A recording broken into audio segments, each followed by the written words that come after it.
Chapter 1, The House Across the Street. Let me tell you exactly what I could see from my kitchen window.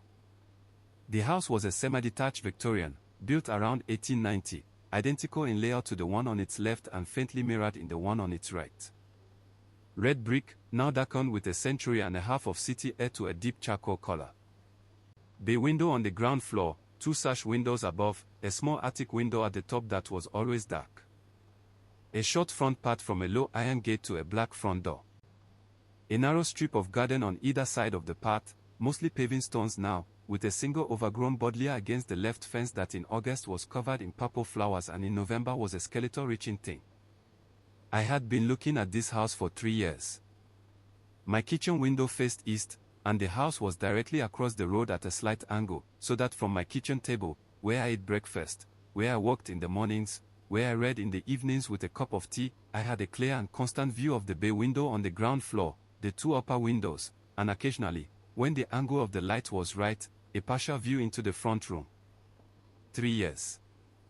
I am not embarrassed to admit that I knew the rhythms of that house the way you know, without consciously learning, the rhythms of anything you observe with that constancy. The light on in the front room by 6 am, off at 10. The upstairs bedroom light on until 11, sometimes midnight.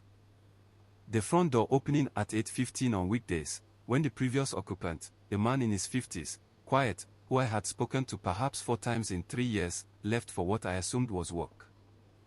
The return at 6:30 or 7. The small domestic patterns of a life, observed without intention, retained without purpose, simply accumulated in the way of things you cannot help but see. The previous occupant had moved out in September. Removal van on a Tuesday, boxes carried out by 2 men and a young woman who I assumed was a daughter, the front door left open all day and closed at 5. Gone. The house had been empty for 6 weeks. And then, on a Tuesday in November, a light appeared in the upstairs front bedroom. I noticed it at 11 p.m., when I was closing the kitchen blinds before bed. Not a lamp or an overhead light, not the yellow warmth of a domestic interior at night. A light that was on, visibly, but had a quality that I noticed and then fired and then retrieved the following morning when I was making coffee and saw the light again, still there, unchanged. The quality was steadiness. Most domestic lights vary. Not dramatically, or not in a way you consciously track, but in the very slight variations of a lamp with a warm bulb, the small fluctuations of ceiling lights responding to minor voltage changes, the perceptible breathing of a room that is occupied. The light in the upstairs window of the house across the road had none of this. It was flat and even and absolutely constant, in the way of a light source that is not warm, not domestic, not incandescent. More like a monitor, I thought. Or an indicator. A light that was on because something needed indicating rather than because someone needed to see. I drank my coffee. I looked at the light. Then I went to work, and I thought about the light all day. Chapter 2, the first week the new occupant, if it was an occupant, had moved in without any of the visible apparatus of moving in. No removal van. No boxes. No furniture visible through the windows during the day, when the angle of light sometimes permitted a partial view of the front room's interior. No car in the space outside the house that had not been there before. No changes to the exterior. The front part unchanged, the buddleia unchanged, the iron gate still slightly off-plumb the way it had been for 2 years. The light in the upstairs bedroom continued. On in the evening, I cannot say when it came on, because it was always on by the time I noticed it, and I could not establish a starting point. Present in the early morning, from before I was up. I began, at the end of the first week, to wonder if it was on continuously, and began to look for it at unusual hours. 3 am on the Thursday. Light on. 6 am on the Saturday. Light on. Midnight on the Sunday. Light on. It was, as far as I could tell, never off. I told myself. A lamp on a timer with a very long cycle. A tenant who keeps unusual hours. Renovation work in the room requiring sustained artificial light. These explanations existed and I acknowledged them, and they were not, by themselves, unsatisfying. But they did not explain the quality I had noticed on the first night and continued to notice. the absolute steadiness, the non-domestic character of the light. I also told myself, you are looking at a light in a window across the road. You are not a neighbor. You are not, in any meaningful sense, involved. This was true. I kept looking. On the fourth day, I saw him. I say him because of the shape and the posture and the build, though I cannot be certain. What I saw was a figure, standing at the upstairs window. Not looking out, or not looking out at the street, not in the active way of someone watching the world outside. Standing close to the glass, face perhaps 20 centimeters from the surface, angled very slightly downward, in the posture of someone looking at something on the windowsill or in the room just below the line of sight. He was still. Not still in the way of someone who has paused for a moment. Still in the way of someone who has been standing in precisely that position for some time and intends to continue. The stillness of an object that happens to be the shape of a person. I watched him for approximately 10 minutes. During that time he did not move. Did not turn his head, shift his weight, raise a hand to the glass, look up. Nothing. I looked away, made tea, moved around the kitchen, and when I looked back, perhaps 5 minutes later, he was gone. The light remained. Chapter 3. What I knew about the house across the road was number 17. My house was number 22, on the other side of the street, which meant that we faced each other at the particular angle that semi-detached Victorian streets produce, a slight offset. The terrace on each side of the road staggered so that the front of each house faces not directly into the corresponding front opposite but at a slight diagonal. What I knew about number 17 from 3 years of observation. The previous occupant's name was Mr. Farrell. I had established this from the name on his mailbox, visible when the gate was open, and confirmed in one of our 4 conversations when he had introduced himself. He was, as I said, a man in his 50s, quiet, contained, the kind of person who produces in their neighbors the impression of a private life that is full and self-sufficient and does not require supplementation from the social world. He had a habit of standing in his front garden in the evenings in summer, not doing anything, not gardening, not looking at his phone, just standing. I had found this notable but had not thought about it much. He had been in the house for at least as long as I had been across the road, 3 years, and possibly longer. When the removal van came, he had not, as far as I had observed, said goodbye to any neighbors on the street. He had simply left. The house was privately rented, not owner-occupied. I knew this because the estate agent's letting sign had appeared briefly in the front garden when Mr. Farrell moved in 3 years ago, and then again when he moved out, and then had been removed approximately 6 weeks after his departure, which was roughly when the light appeared. No new letting sign had appeared. No advertising board, no notification slipped through my door by the letting agency about new occupants or building works. Nothing official. Just the light. Just the still figure at the window. Chapter 4. Talking to neighbors. I live on a street that is, in the way of most streets in medium-sized English cities, a community of managed proximity. We know each other's names, mostly. We exchange the pleasantries of the pavement. We occasionally borrow things and leave packages for each other when deliveries are missed. We are neighborly in the way that the word is meant in its most neutral sense. We are good neighbors to each other, which mostly means we do not bother each other. I went to see Janet, at number 20, 2 doors down. Janet is 70, retired, a person who has lived on this street for 30 years and who has, in that time, developed the same kind of accumulated knowledge of the street's rhythms that I described in myself, but with decades more accumulation and a more deliberate practice of observation. Janet knows things about this street that no one else knows, because Janet has been paying attention for 30 years and has an excellent memory. I knocked on her door on the Friday of the first week. She made tea. We sat in her front room, which had a bay window looking out on the same view as my kitchen, number 17 visible from a different angle, the upstairs window visible, the light present and steady. The new one at 17, I said. Janet looked out the window with the specific quality of someone who has already been thinking about what I am about to say. You've noticed, she said. When did they move in? Tuesday, she said. The Tuesday just passed. But, she paused. There was no moving in. No van. I was in all day Tuesday. No van, no boxes, nothing. The light just appeared in the evening. Did you see anyone arrive? I saw the front door open at about 4 in the afternoon, she said. Just open and close. Like someone had let themselves in. But I wasn't watching for it, I caught it from the corner of my hand. By the time I looked, it was closed again.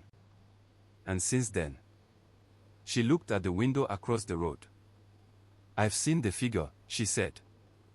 Same as you, I expect. Standing at the window. Not doing anything. Just standing. How many times? 3, she said. Always upstairs. Always the same window. She paused. I've also seen something at the bay window downstairs. Once. Very early, 6 in the morning, I was up for the bathroom. A shadow at the bay window. Not standing, not moving. Just present. Did you call the letting agency? I called Gerard, she said.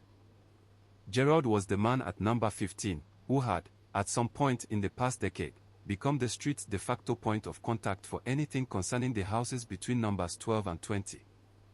Gerard said he hadn't seen anything of note. Which means he hasn't been looking.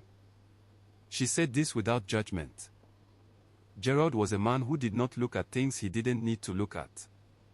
What do you think it is? I asked. Janet looked at the window. The light, steady and flat, behind the glass. I think, she said carefully, that someone has moved in. And that there is something unusual about the way they are occupying the house. Something unusual, I said. The stillness, she said. The light that never changes. The figure that doesn't move. She paused. I have been on this street for 30 years. I have had many neighbors at number 17. And none of them have stood at a window for 10 minutes without moving. People don't do that. People are restless. People fidget. Even people who are standing still have a quality of potential movement, of readiness, of being a body that is inhabited. She looked at me. That figure does not have that quality, she said. Chapter 5, Day 5. The post on the 5th day, I did something I would not normally do. I walked across the road to number 17 and looked at the mailbox.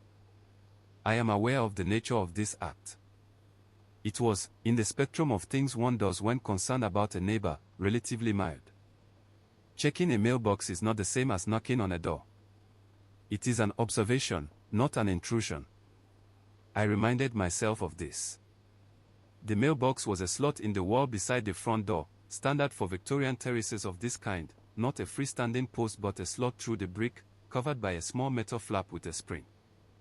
The flap was on the inside. From the outside you could see the slot but not into the house.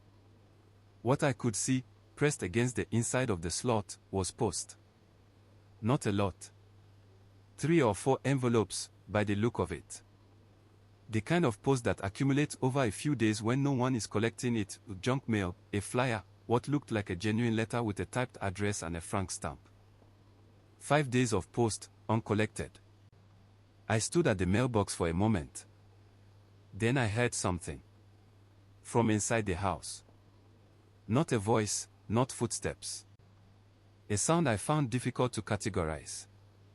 A low, even, toneless sound that was present and then was not, in the way of a sound that stops because the source has become aware of being listened to. I stepped back from the door. I walked back to my house. I stood in my kitchen and I thought about the sound. It was, I told myself, any number of things. The house settling in the November cold.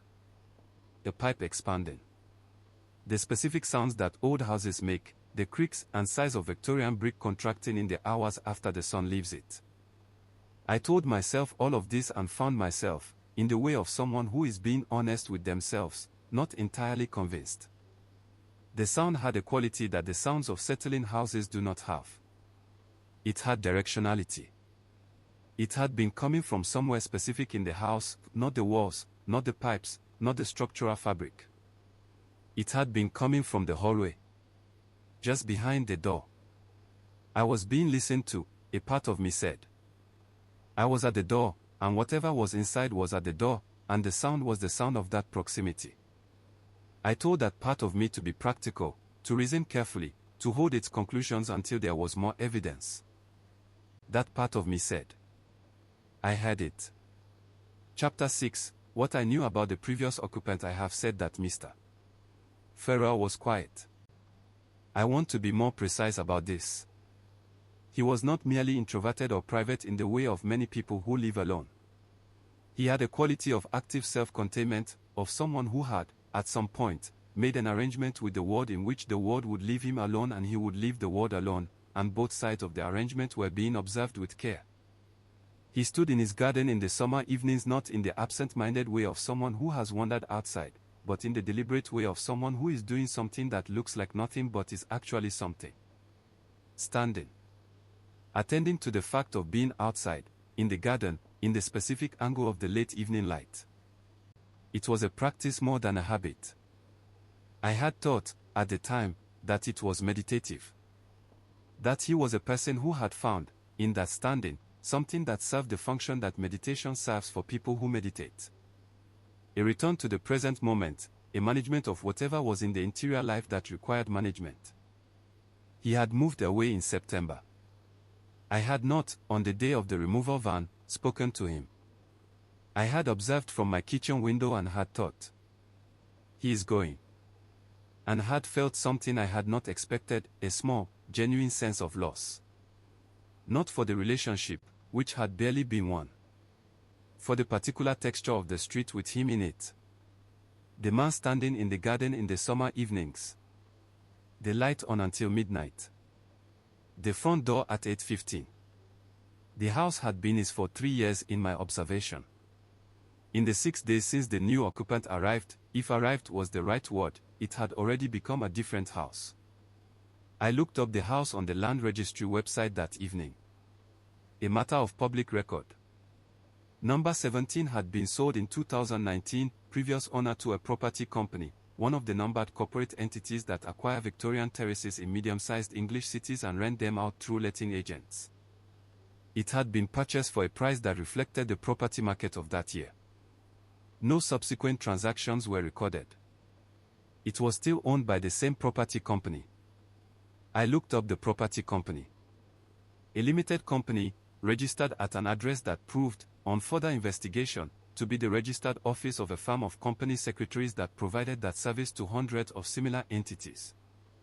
The directors were listed but were also directors of dozens of other numbered property companies. It was, in other words, one of the standard issue property holding vehicles of the contemporary rental market. Efficient, anonymous, structured specifically to be opaque. I had not expected to find anything dramatic. And I had not. But I had confirmed that the house was owned by an entity that had no reason to account for its tenants' behavior to anyone, and that the letting agency was the relevant point of contact for anything concerning the tenancy. I called the letting agency the following morning. The letting agency told me, with the careful neutrality of a person who is trained to release only specific categories of information, that the tenancy at number 17 was a matter between the tenant and the landlord, that they were not in a position to share details of tenants, and that if I had a welfare concern I should contact the appropriate authorities. I asked whether the property had been let. They confirmed that it had. They gave me no further information. I thanked them and hung up. Welfare concern. The phrase was useful. It gave me something to act on. Chapter 7, The constable's visit. On the morning of day 6, I called the non-emergency police line and described what I was observing. A house in my street where a new tenant had apparently moved in without any visible apparatus of moving in, where post was accumulating uncollected, where a figure had been observed standing motionless at the window, and where, when I had approached the front door, I had heard an unusual sound from the interior. The person on the other end of the line was professionally attentive and asked the right questions in the right order. Was I concerned for the welfare of the occupant? Yes, I said. Had I made any direct contact with the occupant? No. Was there any reason to believe the person might be in distress? I thought about this. In distress was not quite what I would have said. In distress implied an acute state, a crisis, a person who was suffering in a way that required intervention. What I was observing did not feel acute. It felt settled. Whatever was happening at number 17, it was not a crisis. It was something that had established itself and was continuing to establish itself, steadily, without haste, without apparent urgency.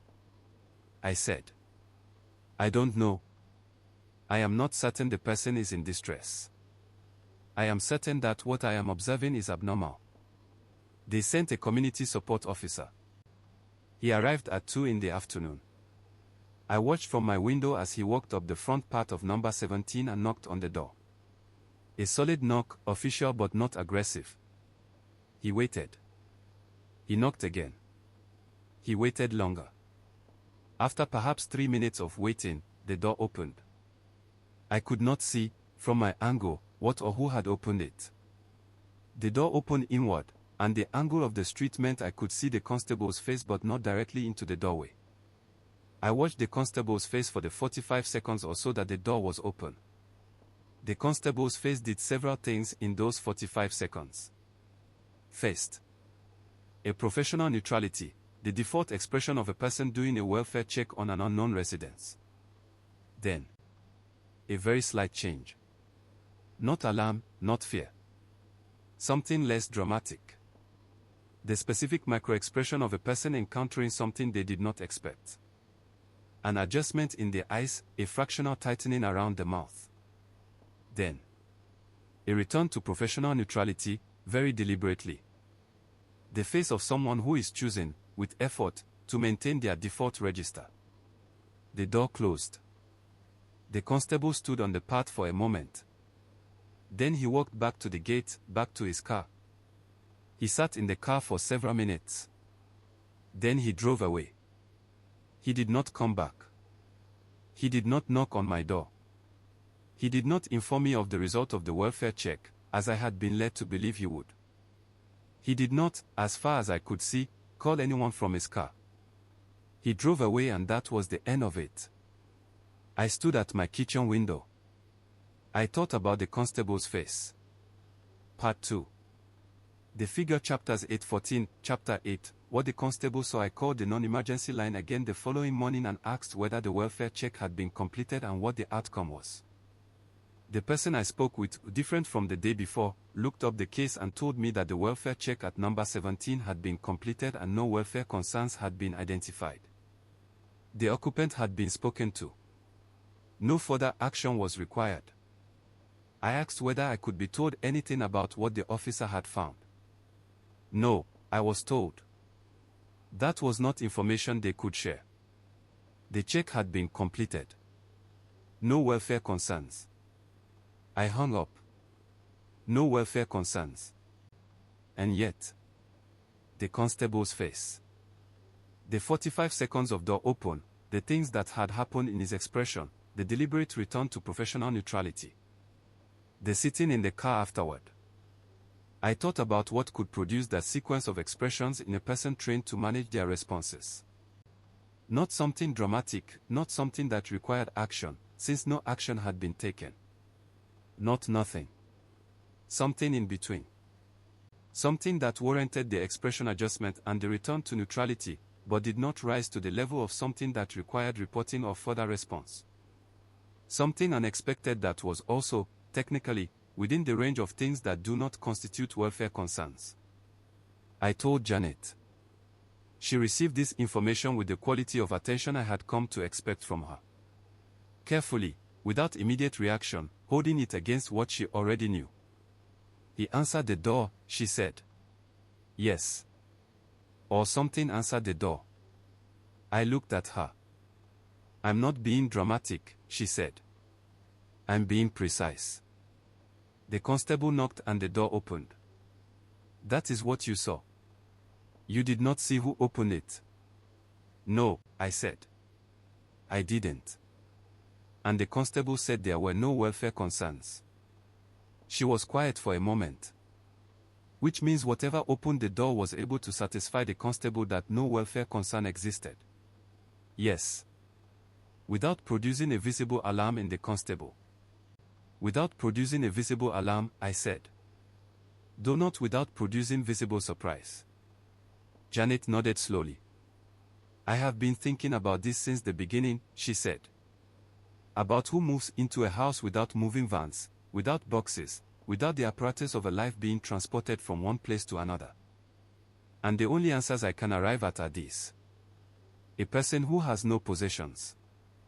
Or a person who has possessions already in the house. She paused. Or something that does not have possessions. She said this last one in a tone that was entirely matter of fact. Not dramatic, not hedged, not self-conscious. The tone of a person reporting an observation. I found I had no response to it. Chapter 9, the light changes on day 8, 2 days after the constable's visit, the light changed. Not dramatically. Not in a way I would have noticed if I hadn't been looking for it as carefully as I had been.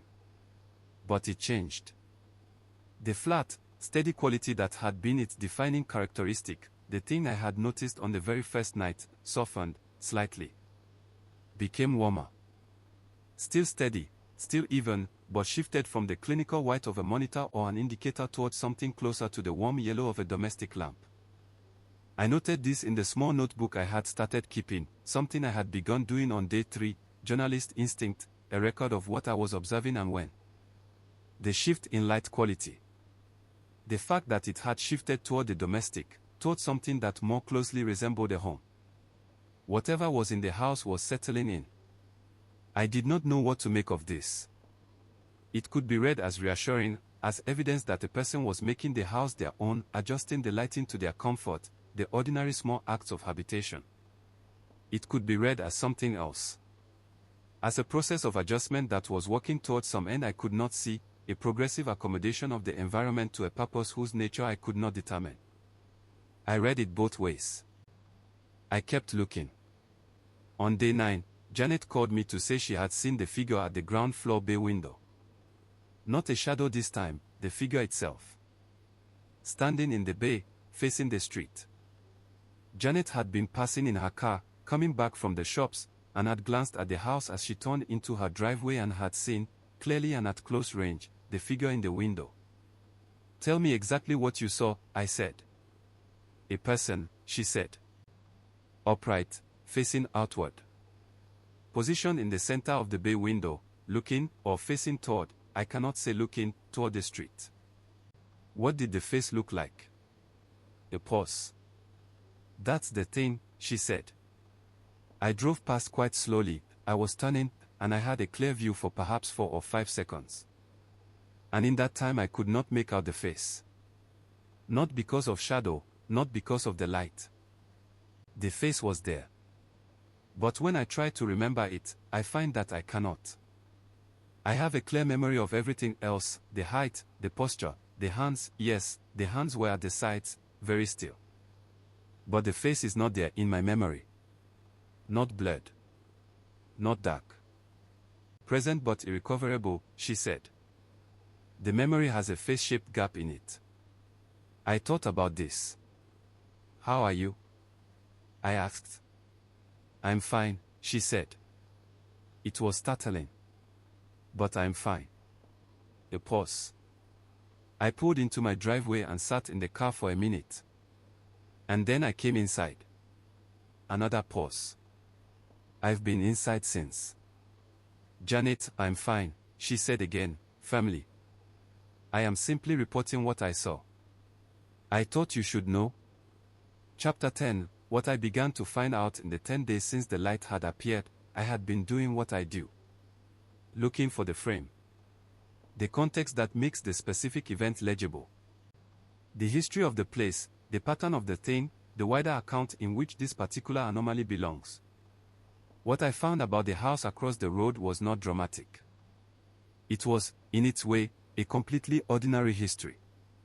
Number 17 had been built in 1892, one of a row of 6 semi-detached houses put up by a speculative developer in the standard pattern of the period. It had been in continuous residential use since completion. The land registry showed a sequence of owners, the last private individual having sold to the property company in 2019. The electoral roll, which is a public record, showed a sequence of registered voters at the address going back to the early 90s when these records became searchable. Nothing unusual. A succession of names, a succession of people who had lived there and voted and left. There was, in the local newspaper archives, one mention of number 17 that I found notable. A brief item from 1987, the kind of filler piece that local papers run when news is slow. A photograph of a house on the street, identifiable from the image as number 17, accompanied by a caption noting that the property was under renovation following a period of vacancy. The caption included the information that the property had been empty for 2 years prior. 2 years vacant, in the middle of the housing boom of the mid-80s, in a street of Victorian terraces in a medium-sized city where demand for housing was and had always been high. An unusual vacancy. I tried to find more. The newspaper archives were incomplete for that period, not everything had been digitized, and the physical archive required an in-person visit that I had not yet made. What I had was the single item. Vacant for 2 years, then under renovation. I put this in my notebook. I also found, through a slightly more circuitous route, a genealogy website, a census record, a probate notice, that the occupant of number 17 at the time of the 1981 census had been a woman named Margaret Elaine Woodhouse. She was at that time 63 years old. She had been at the address since at least 1961. A long habitation, in a house that later stood empty for 2 years. No record of her death in the National Death Registry for the relevant period. No record of her departure. No trace of her at any subsequent address. She had simply, as far as any available public record could establish, been at number 17 in 1981 and then not been anywhere after that. Chapter 11, Conversations with others on the street. The street was beginning to notice. Not loudly, not with alarm, the British relationship to unusual things happening in the houses of neighbors is characterized by a studied indifference that is part discretion, part genuine discomfort, part the deep cultural commitment to minding one's own business. But people were noticing, and the noticing was producing, in the way of these things, a careful and largely private unease. I spoke to 3 more neighbors in the course of the second week. Tom, at number 19, had noticed the figure on day 10. He was 26, worked from home, and had a desk position near his front window. He had been working one afternoon and had become aware, in the peripheral way that nearby movement sometimes becomes available to attention, of a presence at the window across the road. I looked up and it was there, he said. Standing at the upstairs window. I've seen it twice now. It's always the same, standing close to the glass, not doing anything, just being there. Do you feel anything when you see it? I asked. He thought about this. Watched, he said. I feel watched. Even though it's not looking at me, or it doesn't look like it's looking at me. The face is angled down or away, and I can't see any expression. But the feeling is of being observed. Like it's aware of you without looking at you, I said. Exactly like that.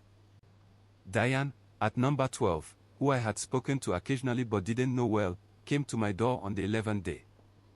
She was in her 40s, a nurse, with the specific quality of someone whose professional life involves regular confrontation with difficult realities and who has developed, as a result, both a high threshold for alarm and a very low tolerance for being fobbed off. I want to know what you know, she said. I told her. She listened without interrupting, in the way of someone taking a clinical history. Getting the full account before drawing any conclusions. When I finished, she was quiet for a moment. I've seen it 3 times, she said. The figure. And I've noticed the light.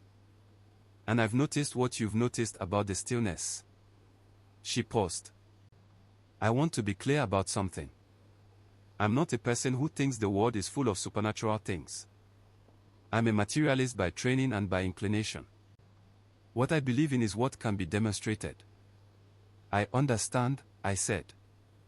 And what I'm telling you, she said, is that what I have observed, the figure stillness, the quality of the light, the absence of any normal human behavior over 11 days, is inconsistent with the range of behavior I have encountered in my professional experience of people. It is outside the range. What does that mean to you? She was quiet again. It means, she said carefully, that I am prepared to consider explanations that I would not normally consider. Not because I have abandoned my methodology. Because my methodology requires me to consider the explanation that fits the data, even if the explanation is unfamiliar. She looked across the road at number 17. The upstairs window. The light. What fits the data, she said, is something I don't have a category for. Chapter 12, Night of the 11th day. I could not sleep on the night of the 11th day. This had become, in the second week of the observation, a pattern. The light in the window across the road visible from my bedroom if I left the curtains open, which I increasingly did.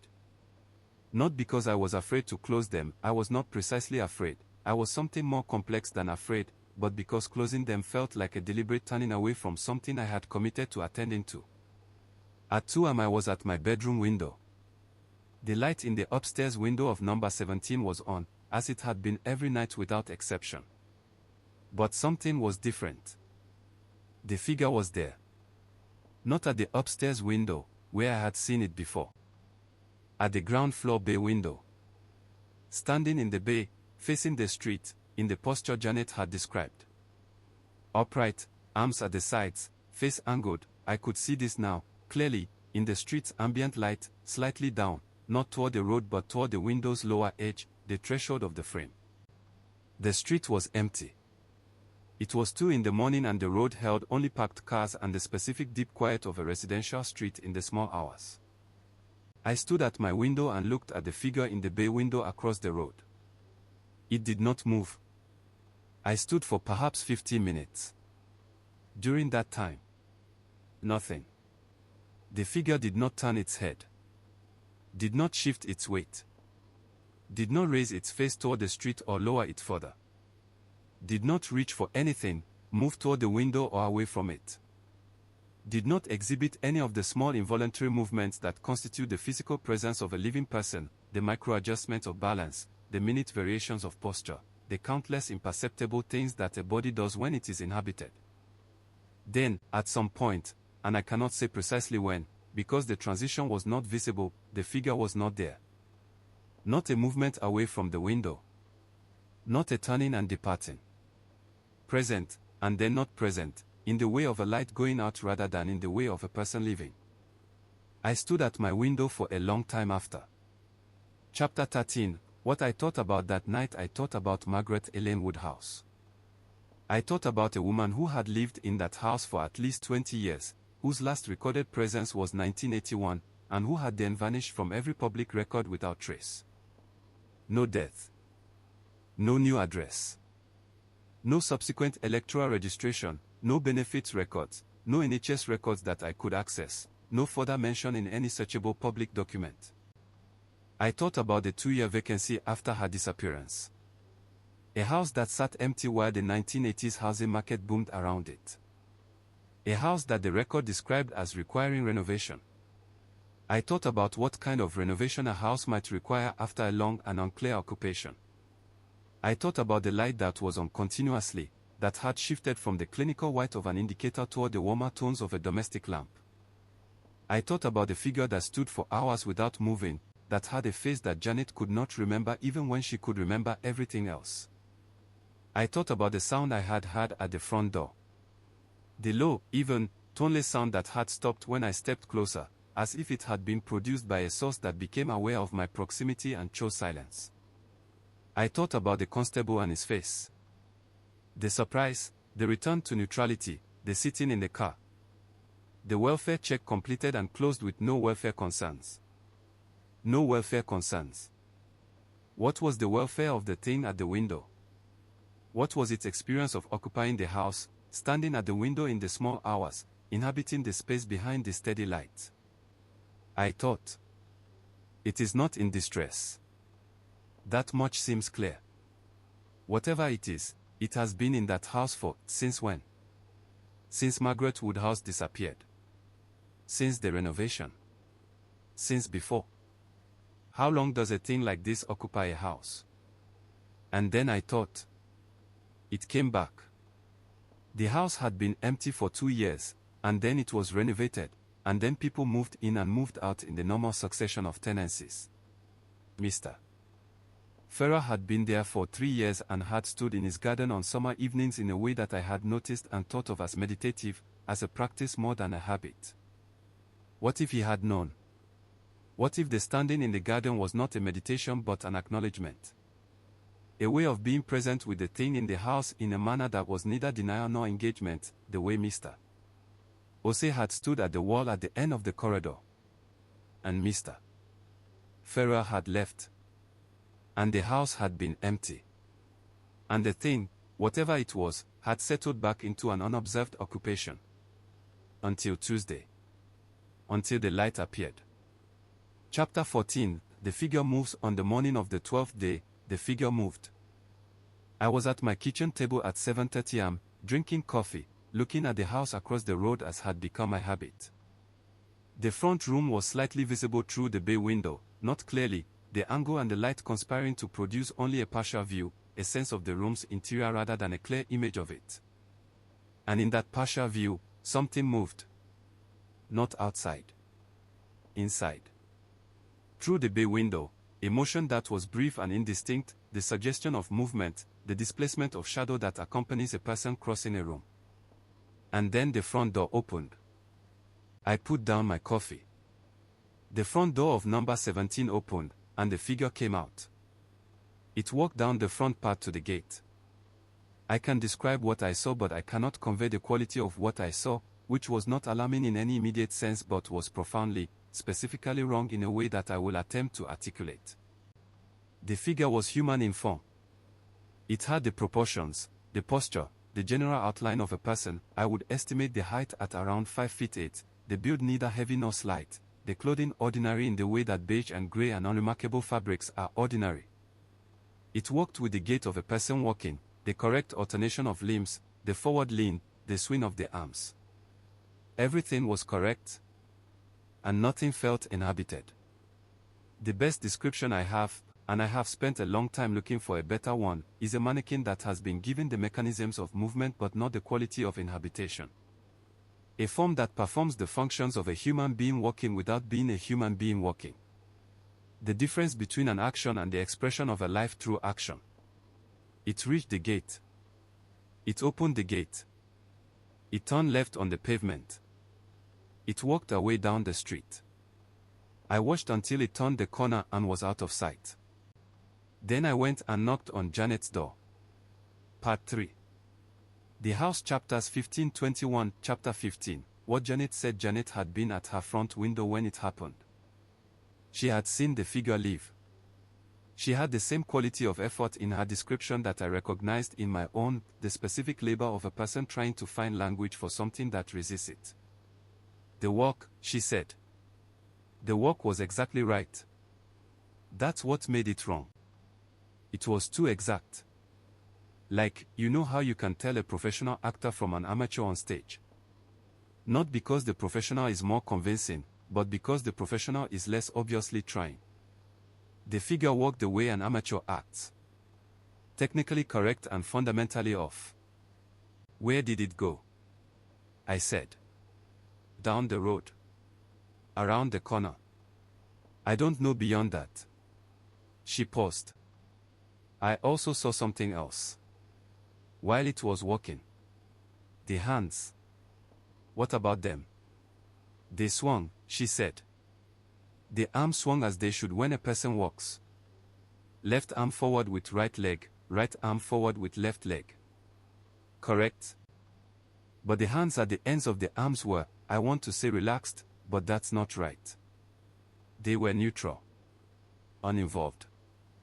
The fingers were not curled or extended, they were not responsive to the movement of the walk.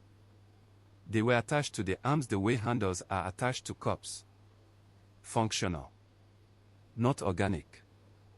We sat with this for a moment. It went somewhere, I said. That's new. It's left the house. Yes. Janet looked at the house across the road. I wonder where it went. I wonder what it needs to go out for.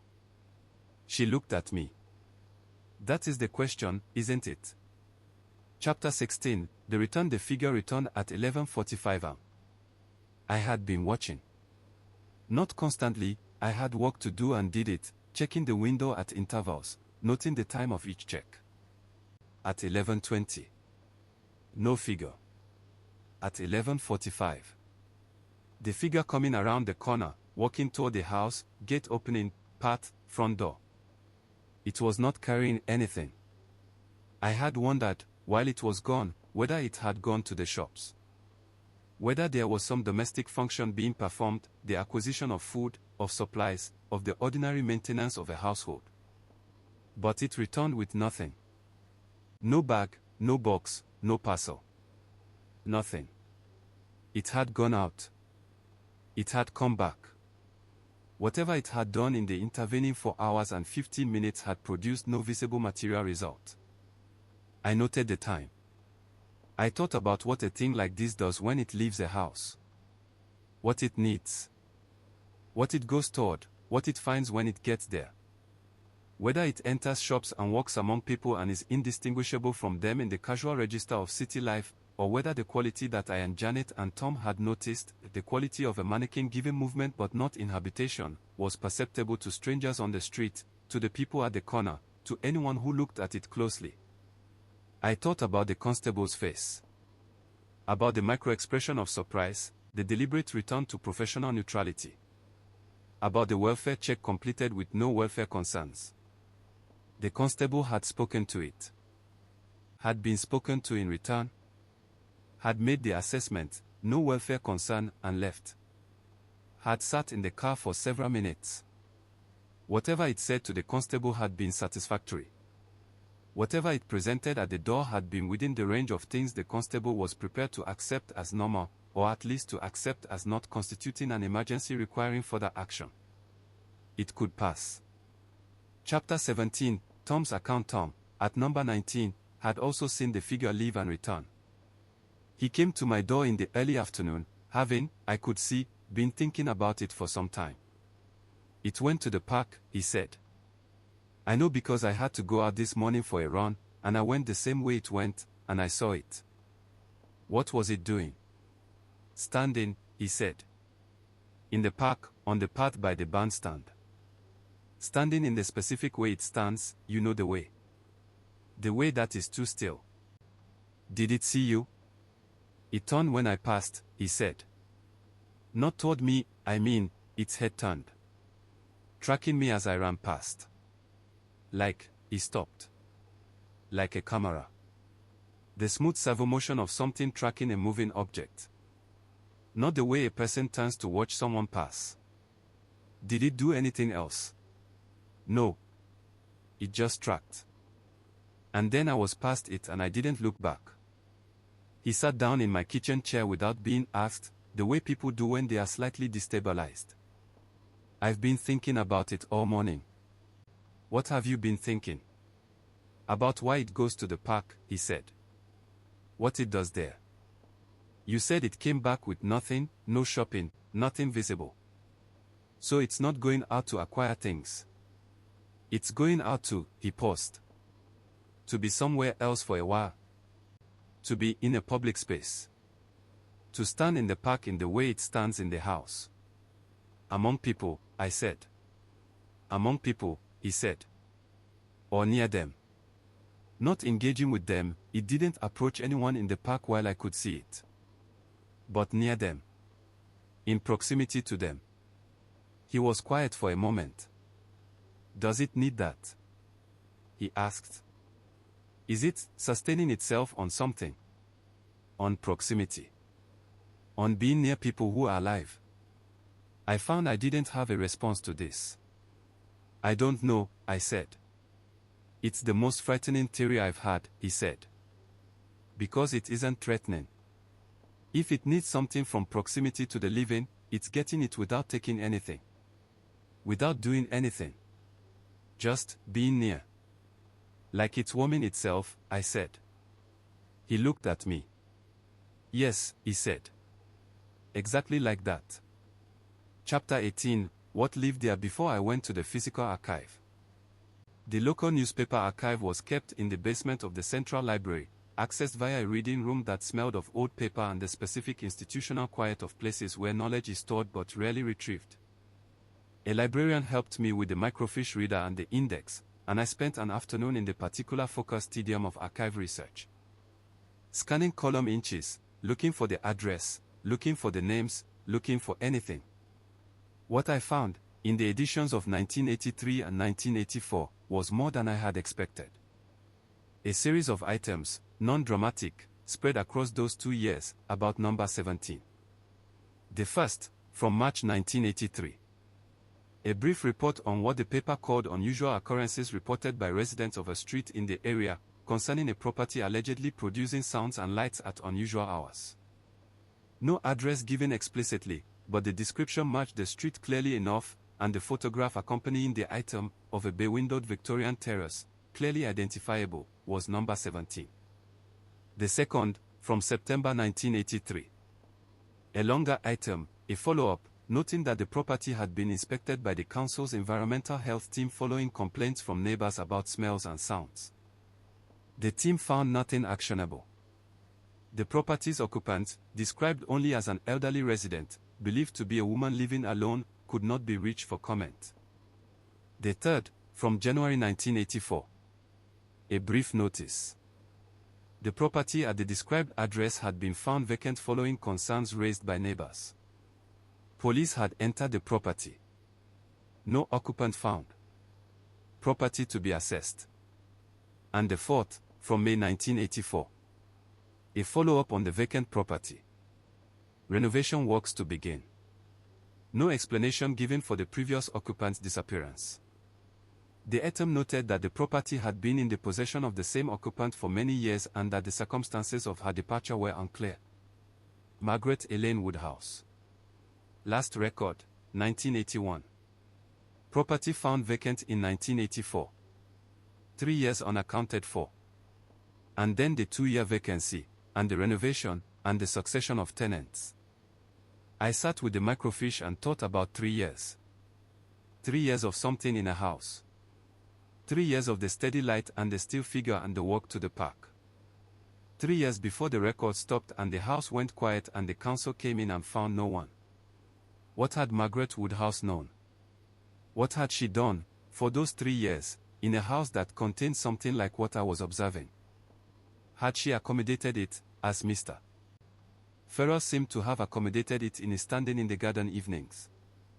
Had she lived alongside it in the way of someone who has made an arrangement with the thing in their house? And at the end, what had ended? The records. The occupation. The woman. I did not like this sequence of events. Chapter 19, Diane's question. Diane came back on the 14th day with a question. Has it tried to contact you? She asked. I told her no. I had seen it. I had been near it when I checked the mailbox on day 5. I had heard the sound from behind the door. But it had not, as far as I knew, made any approach. Has it tried to contact anyone on the street? She asked. I thought about this. Tom had seen it in the park and it had tracked him as he passed. That was the closest thing to contact I had heard reported. Not directly, I said. She nodded. Because what I've been thinking about is the park. Tom's account. The standing in the park, the tracking of people who pass, the being near without engaging. Yes. And what I keep coming back to, she said, is that it's learning. I looked at her. It came out on day 12, she said. The first time it left the house. It went to the park. It stood there and watched people, or tracked them, which is watching in a more specific way. It went home. It came back with nothing material. But it came back with information. Data. The specific data of watching people move and behave in a public space. She paused. Every time it goes out, it's collecting this. Building a more detailed model of what people do, how they move, how they navigate the world. Getting better at passing. Getting better at passing, I repeated. The work when it left the house was already good, she said. Tom said the hands were wrong. Maybe the next time, the hands will be better. I thought about this. What is it building toward? I said. She was quiet for a moment. I don't know, she said. But I think the answer to that question is the important question. Because whatever it's building toward is the thing we should be concerned about. Not what it is. What it wants to become. Chapter 20, Day 16. A different quality. The light changed again on the 16th day. Not warmer this time. Brighter. Not dramatically, not the sudden intensification of a light turned up, but a gradual increase over the course of the day that I registered only because I had been watching so consistently and had the baseline so clearly fixed. And with the change in light came something else. A sound. I noticed it at dusk on the 16th day. I was in my kitchen, standing at the window, and I became aware of a low sound from across the road. Not the internal sound I had heard at the front door, that had been close, intimate, behind a single thickness of door. This was coming from the house itself, from the fabric of the building, a tone that was above the threshold of hearing and below the threshold of clear identification. A sound that could be many things, a particular frequency of vibration from an electrical appliance, a resonance in the old brick and timber of the Victorian structure, but that had, as sounds in that register sometimes do, a quality of intention. Janet heard it too. She called at 8 p.m. Can you hear it? She said, without preamble. Yes, I said. What does it sound like to you? I thought. Like a building settling, I said. But directed. Not random. Like breathing, she said. I did not immediately respond. I know, she said. I know how it sounds. But that is what it sounds like to me. A slow, steady breathing. Coming from the house. I stood at the window. The light brighter now, behind the glass. The sound just audible. I think, I said, that whatever is in that house is becoming more present. More visible, Janet said. More, here. Yes. A silence. That is not reassuring, she said. No, I said. It's not. Chapter 21, What the House Knows. I spent the 17th evening in the archive, having gone back for a second session with the microfiche. I had found, on my first visit, the items from 1983 and 1984. On the second visit, I went further back. The 1970s editions, the 1960s. Looking for any mention of the address.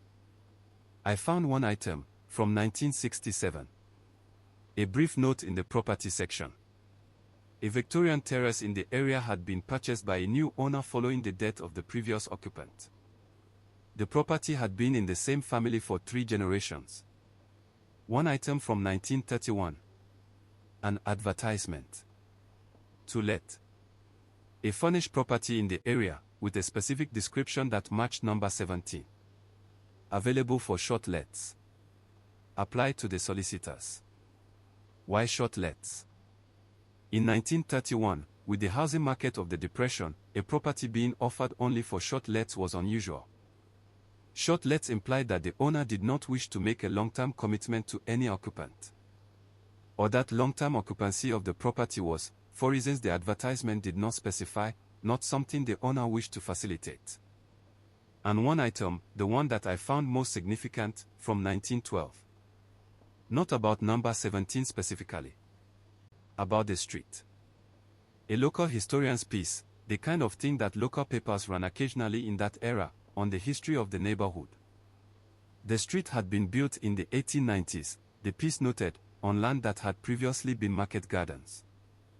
Before the market gardens, the land had been, in the 18th century, the grounds of a substantial house. Before the substantial house, I almost missed it. Before the substantial house, the piece noted, the land had been, according to older local records, a site of some historical interest. Specifically, A location associated with what the writer described as persistent local accounts of unusual activity, going back to the earliest available records of the area. The writer was careful not to be sensational about this. He used the language of the amateur historian, unusual accounts, persistent tradition, difficult to verify. He noted that the specific association had been with a particular corner of what was now the street. The section of ground on which numbers 15 through 20 currently stood. Numbers 15 through 20. Number 17 was in the middle of that range. I sat with the microfiche reader and thought about the 1739 architect who had written about the crossing place and the thin spot and the door. I thought about Abercourt and its history. I thought about the long endurance of these things across the changes of buildings and owners and centuries. The land. Not the house. The land the house was built on. The specific section of ground that had been associated, in every era of human occupation of this street, with things that the records described in the careful language of people who have seen something and are not sure what words to use. Unusual activity. Persistent local accounts. Difficult to verify. Number 17. I drove home through the dark. Part 4. The recognition chapters 22-28, chapter 22, what it wanted. I knocked on the door of number 17 on the 18th day. I had thought about this for a long time. I had thought about the constable and his 45 seconds of open door and his expression and his car. I had thought about Diane and her theory of learning, of building towards something. I had thought about Margaret Woodhouse and the 3 years and the house found vacant. I knocked because I had decided that waiting and observing was producing more uncertainty than clarity, and that however uncomfortable it was to have direct contact with whatever was in the house, the uncertainty was worse. I am not, by nature, a person who avoids things. Journalism is predicated on the opposite quality. The movement toward the thing, not away from it. I knocked. A pause. Longer than the pause before a human occupant answers. A pause that had the quality of a calculation being made, of something on the other side of the door assessing the knock, assessing the situation, arriving at a decision. The door opened. I will describe what I saw as accurately as I can. The accuracy matters. I have been going over it for weeks and I want to be as precise as possible. Standing in the doorway was a figure. The same figure I had seen at the window, in the bay, in the park as described by Tom. The correct height, the correct proportions, the ordinary clothing. The face. Janet had said she could not remember the face even when she could remember everything else. What I saw was not that, I saw the face, clearly, and I can remember it. Or I can remember what I saw. Whether what I saw was a face in the sense of an indication of an inner life, of specific identity, of the particular humanity that faces express, that is a different question. The face was composed. That is the word I keep returning to. Composed. Not like a face at rest, which has a kind of natural relaxation, a quality of being at ease in the world. Composed in the way of something that has been carefully assembled to produce a particular impression. The features were present, eyes, nose, mouth, all correctly proportioned and correctly positioned. But the quality of expression, the specific aliveness that a face normally has, the constant small variations of muscle and attention that make a face dynamic even in repose, this was absent. It was, in the way of everything I had observed about this thing, exactly right and completely off. Yes, it said. One word. Delivered in response to my knock, which had not been a question. Not hello, not can I help you, not the usual responses of a person answering their door. Just, yes. A voice that was, like everything else, correct in its technical parameters and wrong in its quality. The right pitch, the right timbre for the shape and size of the apparent body. Not robotic, nothing as obvious as that. But flat in the way of a recording of a voice rather than a voice. The resonance was there, but the presence behind the resonance was not. I'm your neighbor, I said. From across the road. It looked at me. Or the eyes, which were looking in my direction, pointed at me. Whether looking was happening, whether there was an active visual intelligence behind those eyes, attending to what was in front of them, I could not determine. Yes, it said again. I wanted to introduce myself, I said. A pause. And in the pause, something happened that I had not expected. The face changed. Not dramatically. Not the catastrophic shift of a mask slipping. A small change, in the area around the eyes, that I can only describe as effort. The effort of something that is trying to do something that does not come naturally. Trying to produce, from a face that has been assembled but not inhabited, a response that matches the social situation. The mouth curved upward slightly. The head tilted fractionally to the right. The eyes, and this was the most affecting thing, softened. Or attempted to soften. It was trying to smile. Chapter 23, the conversation we spoke for approximately 10 minutes. I will not transcribe the full conversation. Some of it was ordinary, or performed ordinary, which was the character of everything the figure said and did. It told me its name was Thomas. Whether this was its name in any meaningful sense, whether the word Thomas referred to anything that could be called a self that the name belonged to, I could not determine. It told me it had recently moved in. It confirmed this in response to my mention of having seen the removal van, which there had been no removal van, and I watched it closely as it said yes, the move had been quite a project, and saw the same quality of effort I had seen in the attempted smile. The specific effort of something producing a plausible response from a database of what plausible responses sound like rather than from an experience of having actually moved. I asked how it was finding the neighborhood. It said, "Very nice." It said, "Very quiet." Then it said something I had not expected. It said, "You have been watching the house." Not accusatory. Not alarmed. Matter of fact. The statement of something that was simply reporting an observation. I said, "Yes." I was concerned. It said, "I know." It looked at me, or pointed its eyes at me, for a moment. And then it said something that I have been turning over ever since. It said, "It is very difficult to be here." Not in a tone of distress. In the tone of a person stating a fact. The specific flatness of a genuine disclosure delivered without appeal for sympathy, without the social performance of vulnerability. Just. "It is very difficult to be here." I did not know what to say. It said, "I am trying." I said, "I can see that." It said, "Yes." And then, after a pause that had a quality I cannot describe except to say that it felt like something finishing. It said, "Thank you for coming to the door." And the door closed. Chapter 24, what I did with that. I went home. I sat at my kitchen table. I looked at the house across the road. It is very difficult to be here. The light in the upstairs window, steady and bright.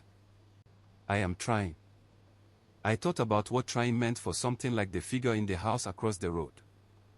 What the effort of being here required, what it cost, what it was working toward.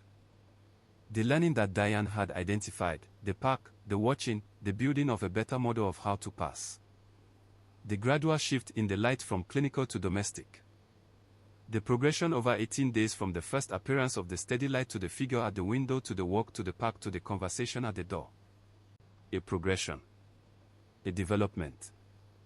Something that had started from a condition of near invisibility, the flat light, the uncollected post, the figure that stood for 10 minutes without moving, and was moving, slowly, towards something that more closely resembled a presence in the world. Not becoming human. I do not think I was watching a transformation. I think I was watching something that was not human learning the performance of being here. Learning the specific vocabulary of habitation, the walk, the answer at the door, the attempted smile, that allows a thing to exist in the human world without producing alarm. And the difficulty of this. The genuine, matter-of-fact difficulty that had come through in those few words at the door. "It is very difficult to be here," I told Janet. She listened in the way she always listened, holding the information against what she already knew.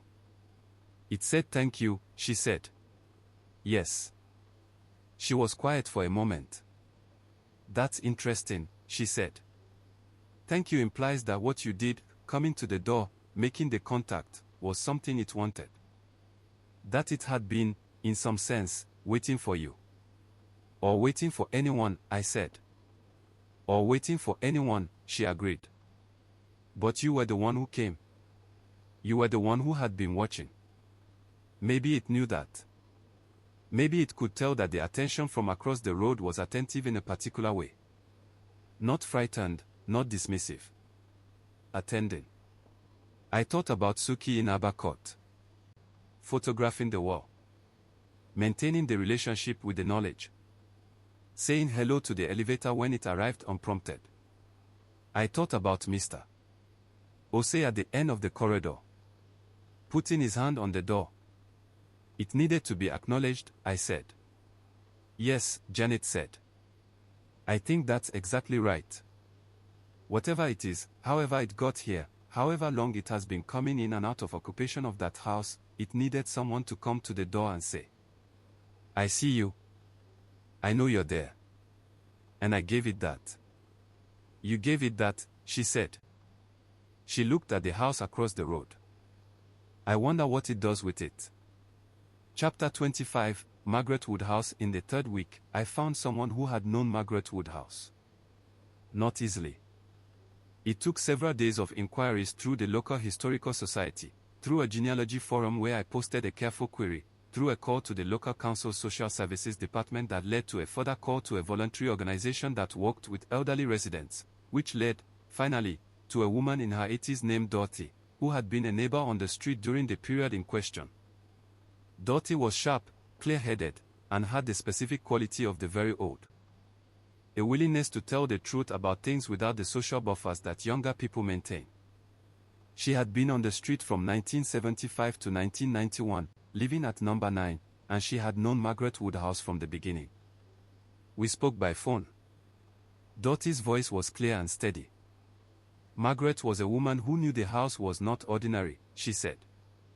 This is what I want you to understand from the beginning. She knew. She had always known. She had been in that house since the 50s, she told me. The house had been in her family. Did she know what was in it? I asked. She would not have used those words, Dorothy said. What is in it? She would have said. What comes back? That was her phrase. She said the house was a house where things came back. Things that had been in the house before. Presences that accumulated over the years. How did she live with this? Very well, for a long time, Dorothy said. She was a practical woman.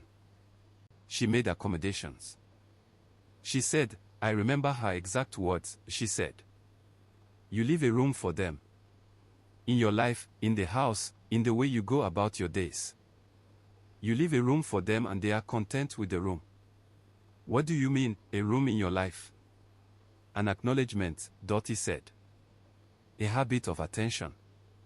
She would leave the front room light on at night. She would not rush through certain parts of the house at certain hours. She maintained, she used the word courtesy. A courtesy toward what was there. I thought about Adwa at the wall. The candle in the window. What happened at the end? I said. In 1983, 1984. The newspaper reports. Dorothy was quiet for a moment. She got old, she said, simply. She was in her mid-60s by then. She was less mobile. The accommodations became harder to maintain. And she paused. And I think what was in the house became more present. More insistent. She told me once, in the last year I saw her clearly, that the presences in the house were becoming stronger. That there were more of them. That the house was, she paused again. She said the house was filling up. Filling up. With whatever comes back, Dorothy said. With the accumulated things. The ones who return. She paused. I think she was overwhelmed. Not frightened, I never heard her speak of fear. But overwhelmed. Like a person who has been a good host for many years and is no longer able to be a good host. And she left. She left, Dorothy said. Or was taken, or chose to go, or crossed whatever line there is between the living and what is not living. I don't know precisely. She was there and then she was not. The house was found vacant and no one ever heard from her again. I thought about this. Dorothy, I said. What is in the house now, the current occupant, have you heard about it? A long pause. I don't need to hear about it, she said. I know this house. I know what it does. Another pause. Is it still manageable? The thing that's there now? I think so, I said. It came to the door. It spoke to me. It said it was trying. Then it is recent, she said. Still forming. Still learning to be here. A pause. Treat it courteously, she said. That was Margaret's word. Courtesy. Not friendship, not familiarity. Courtesy. Acknowledgement without engagement.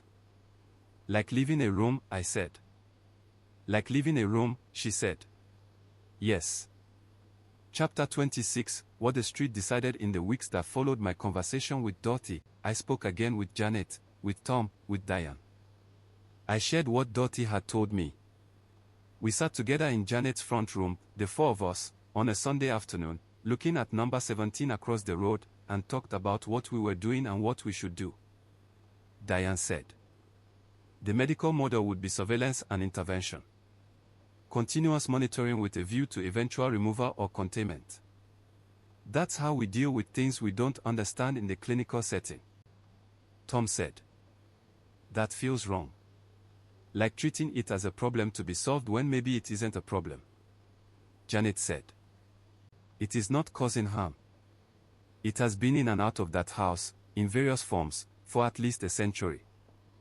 The people who accommodated it well, Margaret Woodhouse, the previous tenants who stayed long and left on their own terms, they accommodated it the way Dorothy described. Courtesy. Acknowledgement. Room. I said. The ones who didn't accommodate it, we don't know their stories as well.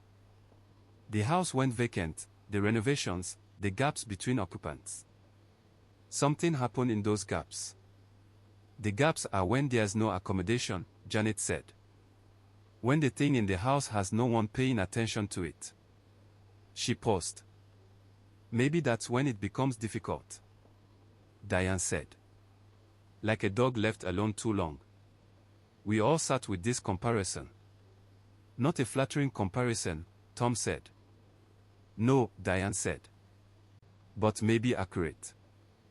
I looked at the house across the road. The light in the upstairs window, still present, still on. Brighter than it had been, warmer. More domestic. The bay window below, empty this afternoon, the room beyond it a partial shadow. Dorothy said courtesy, I said. Not engagement. Not relationship. Not the kind of attention that consumes your life. Just the acknowledgement that it's there. That you see it. That you're not pretending. That seems sustainable, Janet said. That seems like the thing that works long-term, based on the evidence. We were quiet for a moment, all four of us, looking at the house. I'm going to wave, Tom said. We looked at him. When I see it at the window, he said. I'm going to wave. That's my version of courtesy. A wave. Acknowledgement of presence without engagement. The way you wave at a neighbor you pass on the street. That's reasonable, Diane said. What's yours? He asked her. She thought for a moment. I'm going to stop drawing my blinds, she said. On the side that faces the house. I've been drawing them at night without thinking about it. I'm going to stop. That's my courtesy. The acknowledgement of. I know you might be watching and I'm not hiding. Janet said. I've been leaving the hall light on. I started doing it around day 10, not for any conscious reason. Now I think I'll do it deliberately. We looked at me. I thought about what my courtesy was. About what form my acknowledgement had taken and what form it should take going forward. I'm going to keep watching, I said. That's what I've been doing. Paying attention. Not looking away. Not pretending the light isn't there or the figure isn't real. I'm going to keep doing that. The winter light was fading outside Janet's window. The light in the upstairs window of number 17 was steadier and warmer than it had been on the first night, when I had noticed its flatness and fired it as something worth attention. Good, Janet said. Then we are all agreed. Chapter 27, 3 months later. It is now 3 months since the light first appeared. The figure has left the house regularly since the first time. It goes out most mornings, returns by midday. Goes to the park, based on Tom's occasional sightings. Sometimes seen at other locations in the neighborhood, a bench near the canal, the section of pavement outside the library, the corner near the school at 3:30 when the parents collect children. Always standing. Always watching, in the specific tracking way that Tom described. It has become better at the work. The hands are more natural now. I noticed this in the second month. The quality of inhabitation has improved.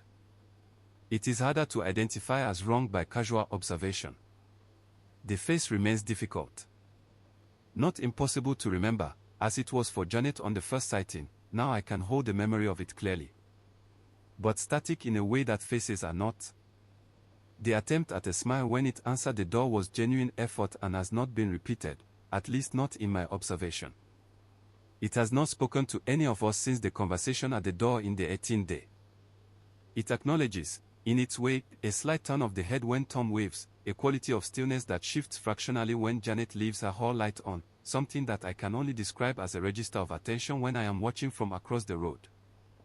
The acknowledgement of being acknowledged. This seems, as Dottie said, to be enough. The light has continued its slow shift toward the domestic. In the evenings now it looks almost like the light from any occupied house on the street, warm, steady, the specific quality of a lit room at night. Not quite, but closer. Becoming, slowly, what it is performing. Tom told me something, 2 months in. He had been in his front room walking, facing his window, and the figure had been at the upstairs window of the house across the road. He had waved, as was his custom.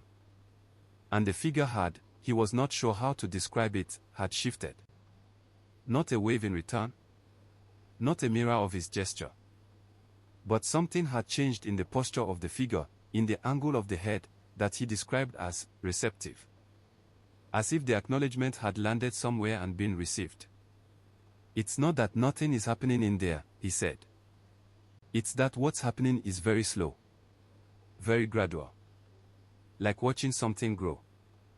What do you think it's growing into? I asked. He thought for a while. I don't know, he said. Something that can be here. Something that is more at home in the world. More here than it was on day one. He paused. I think whatever it is came from being away. From not being in the world. And it's coming back. Slowly. Learning what being here is like. Like someone recovering from a very long absence, I said. Yes, he said. Exactly like that. Chapter 28, the photograph Diane, who had been the most methodical of the four of us, had been documenting in her own way. Not as a nurse, not clinically. But she had, since the beginning, been taking a single photograph of the house from her front window each morning, at the same time, in the same position. A record. A baseline. She showed me the series in the 3rd month. I looked through them on her laptop, in sequence. The early photographs showed the house as it had appeared in those first weeks. The upstairs window with the flat, clinical light, the bay window dark, the facade unchanged, the Baudelaire skeletal in November's aftermath. As the sequence progressed, small things changed. The quality of the light, warming incrementally. The bay window, increasingly present in the evenings, a softer glow beginning to show there too, as if the occupation was extending its sphere, moving from the single upstairs room toward the ground floor. And in the photographs from the third month, something else. Something that I stared at for a long time before I could articulate what I was seeing. The house looked more inhabited. Not a dramatic change. Not visible alterations. But a quality, spread across the facade, that was different from the early photographs. In the early photographs, the house had the quality of something that was technically occupied but not inhabited, the specific look of a house in which something is present without any of the visible signs of a life being lived. Identical to the way an empty house looks, but with the light on. In the recent photographs, this had changed. The house looked like someone lived there. Not definitively, not if you were looking for it. But in the casual register of passing the house on the street, in the peripheral vision of driving past, in the unreflective assessment we make of houses as we move through our world, it looked like a home. How long has it looked like this? I asked. The change happened around the middle of month 2, she said. I can show you the specific images if you want to see the transition. The middle of month 2, I said. Around when Tom noticed the hands had changed. Yes, she said. Around then. She looked at the photograph on the screen. Something shifted around then. Not in the house's behavior, not in anything visible or observable. But in the quality. In the character. She paused. Like it had crossed a threshold. What threshold? She thought for a moment. From going through the motions, she said, to actually being here. Still not the same as a person. Still not inhabited in the human sense. But present in a way it wasn't before. More real, in whatever sense of real applies to something like this. I looked at the photograph of number 17. The house that had looked like no one lived there, in the first days. The house that now looked like someone did. It's making itself at home, I said. Yes, Diane said. I think that's it. Part 5. Acknowledgements chapters 29-34, chapter 29, what I know now that I didn't know before. I have been watching the house across the road for 3 months. Here is what I know now that I did not know before. I know that old land holds things. Not metaphorically, in a concrete sense, in the same way that old buildings hold the texture of what they have contained. The land under the street, which has been associated in local accounts across centuries with what people have called, in their various vocabularies, unusual activity, that land is not passive. It does not simply sit under the houses and the gardens and the street. It participates, in some way, in the character of the things built on it. I know that the things that return, the things that come back to the house, that occupy it in the way that the figure occupies it, are not, or not only, threatening. They are, as Dottie said, the accumulated things. The presences. The ones who have been there before and come back because the ground calls them back, because the house they knew is still there, because the crossing place is still a crossing place. I know that what they need from the living, from the people who occupy the same houses, the same streets, the same land, is not much. A courtesy. An acknowledgement. A willingness to say, I know you're there. I see you. I'm not pretending you don't exist. I know that this is not a frightening thing. Or it is frightening, in the way that any encounter with what is beyond the ordinary is frightening, the recognition that the world is larger and more various than the working map you carry of it. But it is not malicious. It is not directed at harm. It is, in the most fundamental sense, homesick. The figure at the window. Standing for hours, looking at the street, at the passers-by, at the living world going on outside. The walks to the park. The standing near people. The face-shaped effort to produce a smile. It is homesick for being here. It has come back because being here, being in the world, in the house, in proximity to the living, is what it knows. What it is drawn to. What it is trying, with great and visible effort, to do again. Chapter 30, on being watched. I want to say something about the experience of watching. I have been watching this house for 3 months. Before that I watched it, without specific intention, for 3 years. I have a comprehensive knowledge of its appearance at all hours, in all seasons, in all weather. I know the way it looks at dusk in autumn, when the buddleia catches the last light. I know the way it looks at 7 am in midwinter when the street is dark and the lights in the front room are the only warmth in the view from my kitchen. And the figure in the house has been watching me. Not constantly. Not obsessively. But it is aware of me.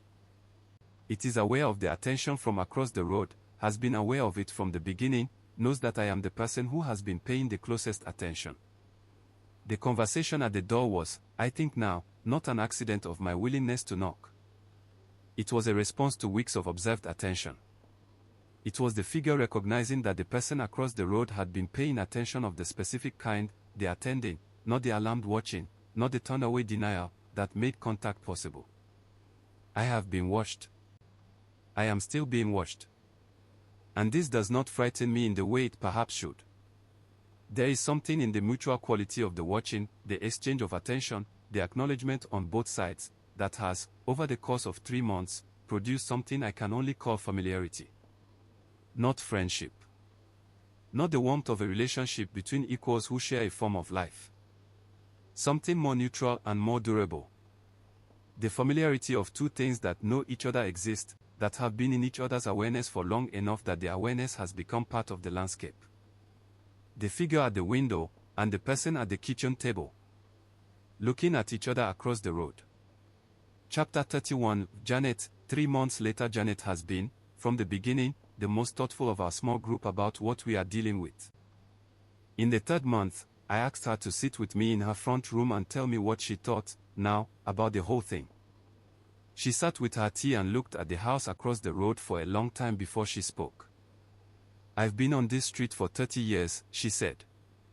In that time, there has always been something slightly different about that house. Not every tenant, most of them were ordinary enough. But the house itself. The quality of the place.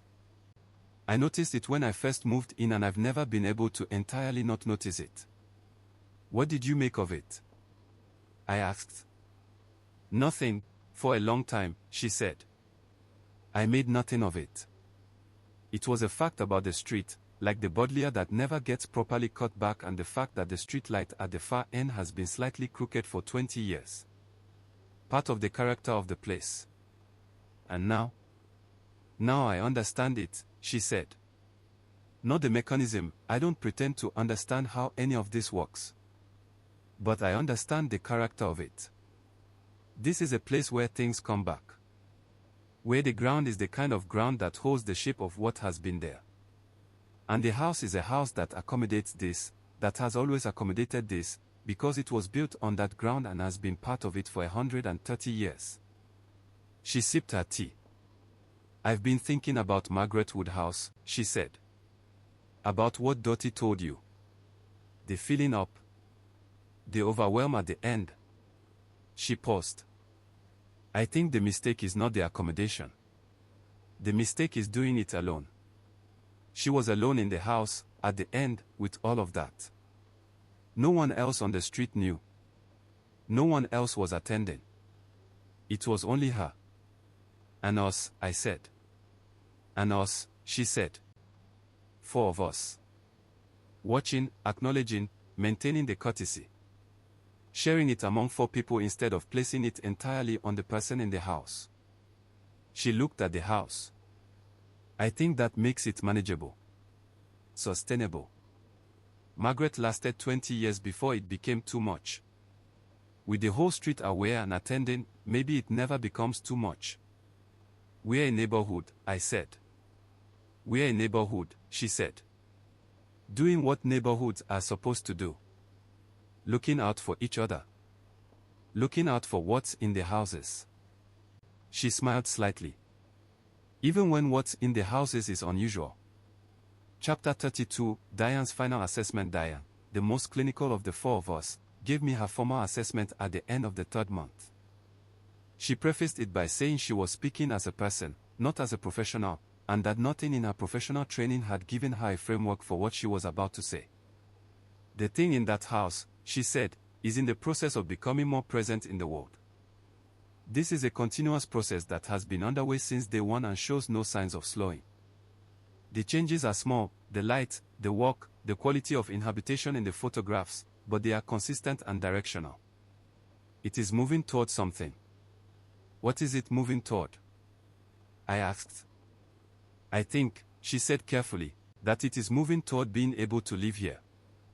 In the full sense of that phrase. To exist in this street, in this house, in this world, in a way that is stable and sustainable and does not require the continuous effort of learning and adjustment that I have been watching. Is that possible? For something like this? I don't know, she said. I have no model for it. But I observe the direction. And the direction is toward greater presence, greater stability, greater ease of being here. She paused. And I know that the direction correlates with the acknowledgement. The more we attend, the wave, the hall light, the watching, the more stable it becomes. As if the acknowledgement is not just courtesy but sustenance. As if being seen is what makes it more real. That's a significant claim, I said. I know, she said. I'm making it carefully, with full awareness of its implications. She looked at the house. Whatever is in that house is becoming more real. More present. And our acknowledgement of it is part of what is making that happen. I sat with this. Is that a good thing? I asked. She was quiet for a long time. I think so, she said. I think a thing becoming more real, more capable of being here, less effortful in its presence, I think that is better than the alternative. Better than the thing being unacknowledged, alone in the house, unable to find a stable form. Becoming more and more insistent, as Dottie described. She paused. The acknowledgement gives it a shape. A way of being here that is sustainable. That doesn't fill the house. I thought about Margaret Woodhouse. The house filling up. Yes, I said. I think so too. Chapter 33, Tom's account. Months later, Tom knocked on my door in the third month with the look of someone who has been carrying something and is ready to put it down. He had seen something. He had been in the park, running his usual route, and he had seen the figure at the bandstand, as he had seen it before, on that first sighting, tracking him with the servo quality of a camera. But this time was different. It waved, he said. I looked at him. Not the tracked and held way of before. It saw me coming and it raised its hand. In the way of a wave. Not a full wave, not animated, not like a person who is pleased to see someone. More like, he paused. Like someone who has learned that you wave at people you recognize. Like you've been waving at it, I said. Like I've been waving at it, he said. And it's learned that this is what you do. We were quiet for a moment. How did it feel? I asked. He thought about this carefully. Strange, he said. Obviously strange. Not alarming. Not, the strangeness was a good kind of strange. The strangeness of something unexpected that is somehow right. He paused. Like when you see an animal doing something that surprises you by being so close to what a person would do. That specific kind of strange. Like a connection, I said. Yes, he said. Exactly like that. He paused again. I waved back. Obviously. Obviously, I said. He smiled. It lowered its hand, he said. And then it turned back toward the bandstand. And I ran on. And for the rest of the run I felt, he searched for the word. Glad. I felt glad. Which I wasn't expecting to feel. I thought about this.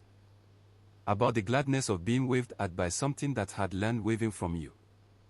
About the specific quality of that connection, not the warmth of a human relationship, not the depth of a known friendship, but the small, genuine exchange of recognition between two things that share a world. You are there. I am here. We know this about each other. That is enough. Chapter 34, the light this evening. It is evening as I write this. The kitchen is warm. The kettle has just boiled. I am at my kitchen table, looking out the window at the house across the road. The light in the upstairs window is on. It has been on continuously for 3 months, and in that time it has become, as I have described, more domestic, more warm, more like the light in any occupied house on this street at this hour. Still not quite, but closer. Moving in the direction of the ordinary. The bay window below is lit too, now. A softer light, on since the evenings began to grow darker. The front room partially visible through the glass. Not clearly, not in a way that tells me anything specific, but visible as an occupied space. A room that has a person in it, or something that is in the process of becoming what person means. The figure is at the upstairs window. Not doing anything. Standing close to the glass, as it has always stood, in the posture I know now as well as I know any posture of any person I have observed for 3 months at close range. The slightly downward angle of the face. The stillness that is still too still for a human body but is less too still than it was on the first night. I raise my cup of tea toward the window. Not a wave. Just a small gesture of acknowledgement. The gesture you make to a neighbor across the road when you're in your kitchen and they can see you and there's no reason to make it anything more than what it is. The figure shifts slightly at the window. It is a small shift. A fractional change in the angle of the head, a slight turn toward where I am sitting. It is not a wave. It is not a gesture in any form I could describe as communicative.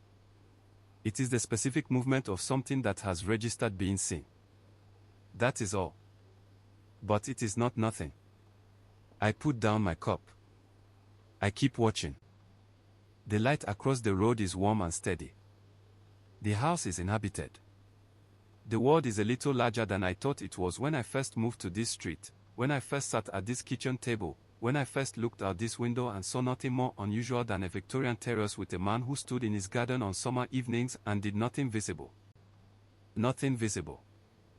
That was always the wrong frame. The right frame is nothing I had yet learned to see. I am still learning. I will keep watching. There is, I think, a great deal more to see. Afterward, there is a question that underlies everything I have written here, a question that I have circled throughout without fully addressing, and that I want to address now. The question is, what is it?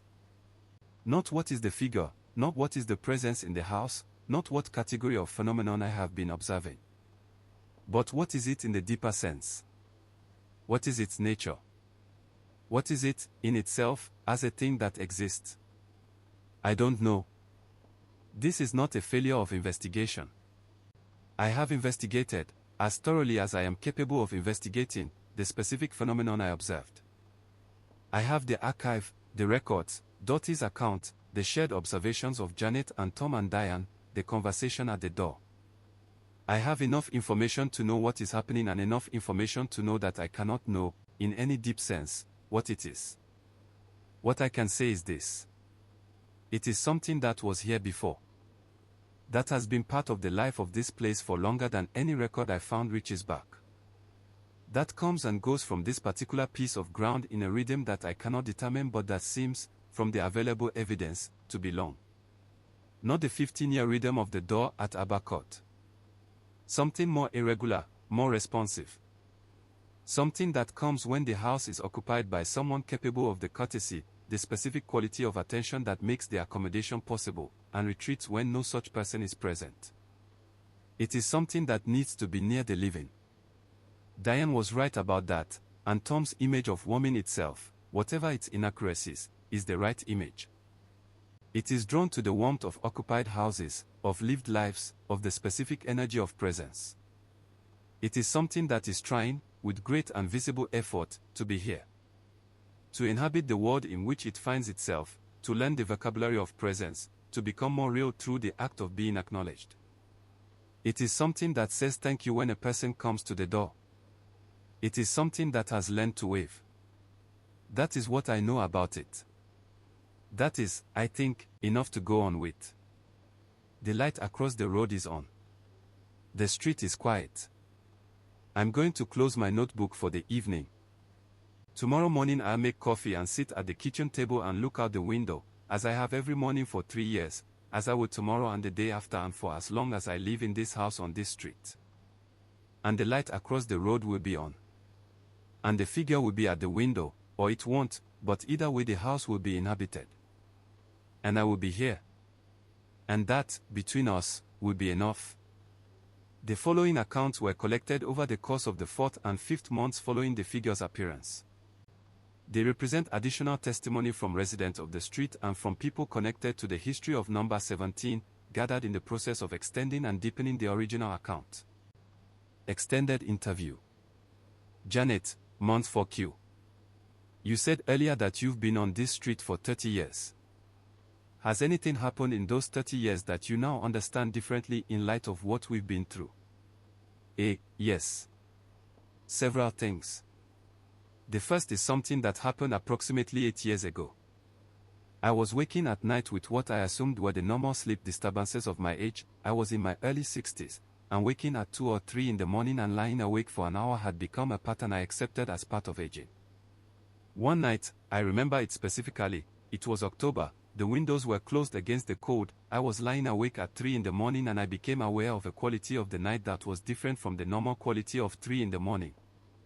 Not a sound, exactly. Not a feeling I could locate in my body. A quality of the darkness. I can only describe it as present. As if the darkness in the room was not simply the absence of light but had something in it. Something that was there and was aware of being there. I lay very still. I did not feel afraid, which surprised me at the time and surprises me still when I recall it. The quality of the presence, if that is what it was not threatening. It was the quality of a thing resting.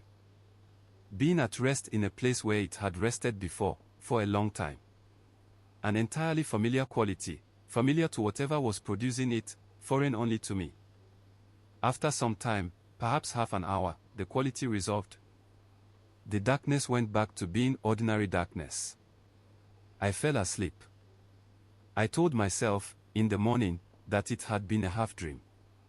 A product of being in that particular state between waking and sleeping where the mind generates its own experiences and presents them as external. Now I think it was the thing from the house across the road. Or something associated with it. Coming, in the way that things like that apparently come, to the edge of a space where someone was present and still. Not to intrude. Not to announce itself. Simply to rest near someone who was also resting. Q. You said it didn't frighten you? A. Not at the time. And I've thought about why. I think it's because the quality of the presence was settled. There was nothing in it that was directed at me. Nothing that was seeking anything from me specifically. It was a presence that was present without need, without ask, without the quality that presences in books and films tend to have, that aggressive quality, that quality of reaching toward the person, of wanting something from them. This was the opposite of that. This was something that needed nothing from me and was simply in the room with me in the way that a very old and very quiet person is sometimes in a room with you. Their presence is present and completely not demanding. Q. Did you feel it again after that? A. Once. About 2 years later. Same time of year, same hour, same quality. Again no fear. Again the sense of something at rest, resting near something else that was at rest. Again the resolution, the return to ordinary darkness. And then not again, until the light appeared in the window. Q. Do you think there's a connection? A. Of course there's a connection. The ground under this street produces this. The house across the road is where it is most concentrated, most visible, most active. But it's not only the house. It's the street. The land. The specific piece of ground that has this quality, whatever quality a piece of ground can have that produces these things, that draws these presences, that is the kind of ground where what was here returns. My house is on it too. We all are. The whole stretch of ground between numbers 12 and 20, as the 1912 historian noted. We are all on the same piece of ground. The house across the road is the focal point. But the street is all one thing. Q. What does that mean for how you live here? A. It means I pay attention differently than I did before. Not anxiously. Not waiting for something to happen. But with more porosity, I suppose. More openness to the quality of the place. Less committed to explaining everything away. More willing to let the 3am darkness be what it is, to sit in it without demanding that it be ordinary darkness. More willing to be a neighbor to the whole street. Not just the people in the houses. To the whole thing. Extended interview. Tom, month for Q. How has your relationship to the house changed since the first months? A. Completely. In the first weeks I was frightened. I want to be honest about that. I was frightened in the way you're frightened by something you don't understand and can't categorize. The figure, the stillness, the wrongness of the walk, all of that hit a very deep alarm in me, the kind that bypasses the reasoning mind and just says, this is not right, this is not safe. I was managing that fear, mostly successfully. But it was there. Q. What changed? A. The wave. Tom's account of the first wave in the park, when I told that story I glossed over how much it affected me. To be honest, I cried a bit afterward. Which surprised me. Not from fear, from the opposite of fear. From something I can only call recognition. Something had learned from me. Had taken the gesture I repeated every day, the wave I had started as a kind of ritual, a courtesy, a way of being consistent with my decision to acknowledge, had taken it and used it. Had done it back. Had completed the circuit. I had put something into the world, a small thing, a gesture, a hand raised at a window, and something had received it and responded. Not perfectly. Not like a person responds. But responded. And I thought, that's what it is to be in relationship with something.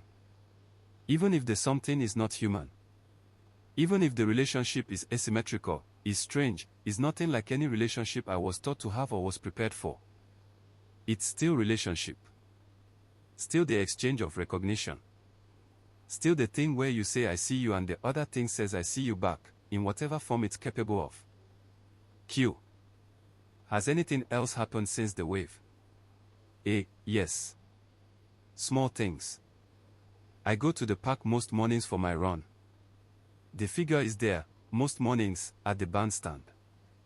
We have developed a kind of routine. I arrive, I wave. It turns, the smooth tracking movement, but less servo-like now, softer, and raises its hand. I run on. When I pass on the way back, it's usually gone. It is the most minimal imaginable social routine. Less than what you'd call an acquaintance. But it has a consistency to it that I find stabilizing. The knowledge that the acknowledgement will be there, and be returned, and that this is reliable. I'm aware that what I'm describing sounds like I've befriended something that should probably frighten me.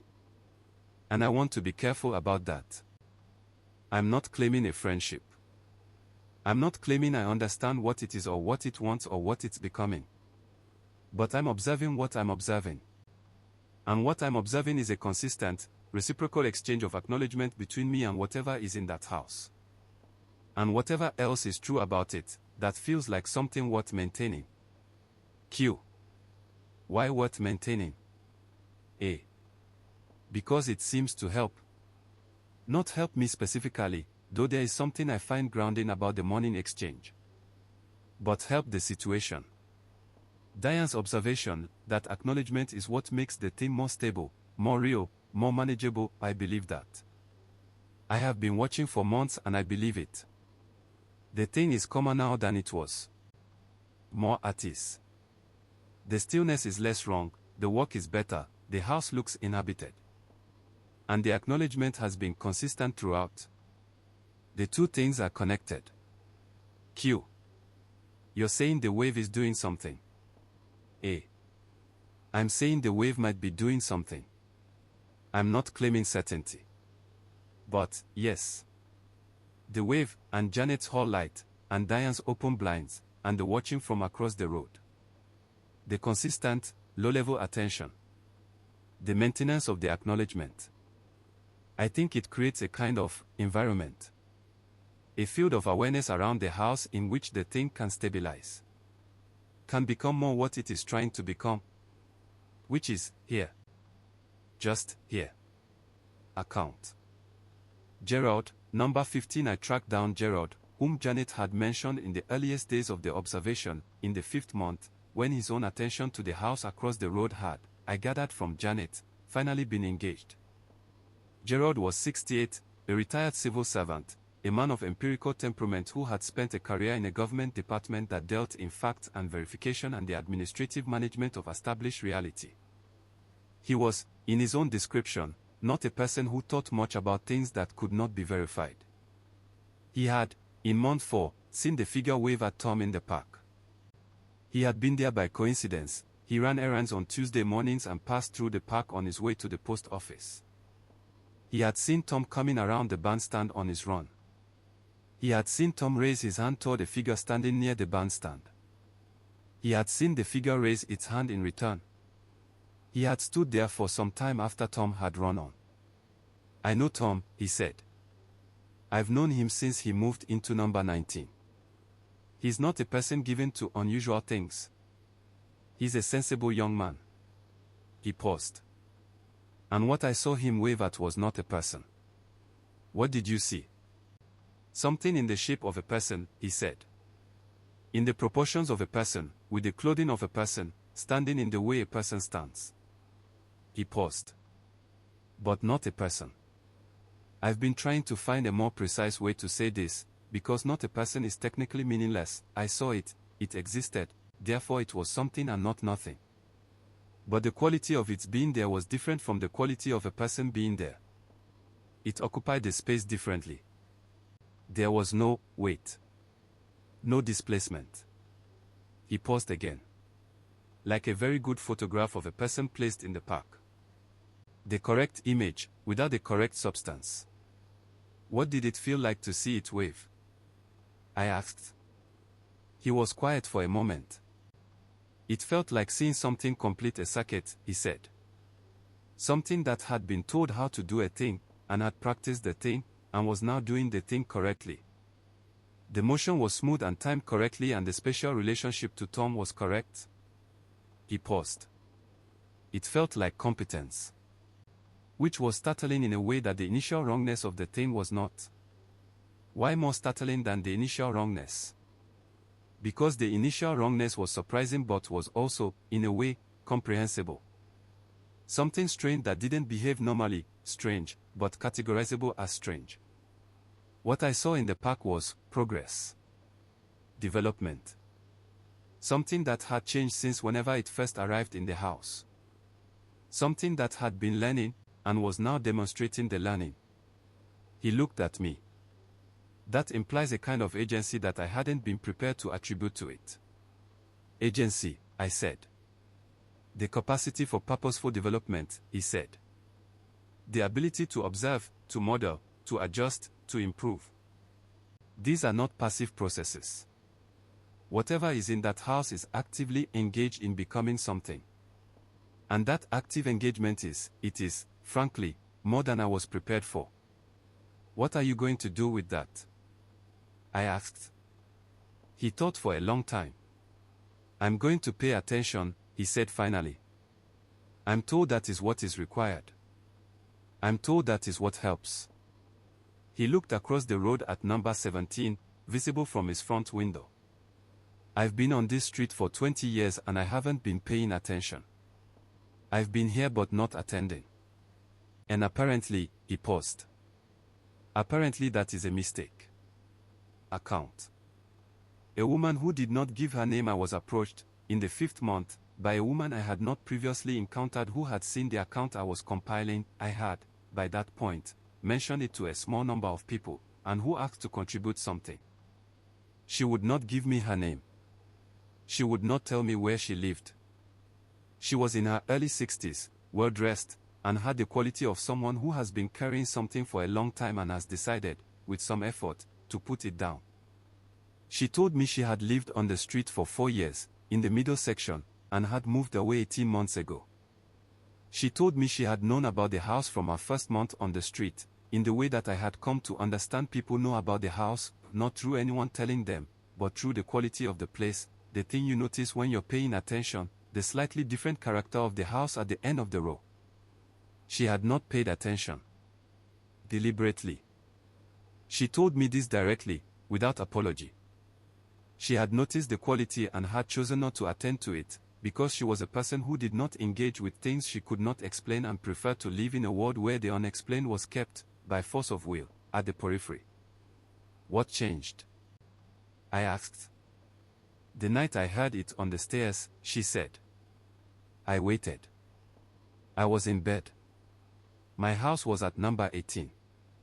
At approximately 2 in the morning, I heard footsteps on the stairs. Not downstairs, not in the street, not from a neighboring house. On my stairs. Inside my house. Could it have been the house settling? I asked. I know what the house settling sounds like, she said, with some terseness. I had lived there for 3 years. These were footsteps.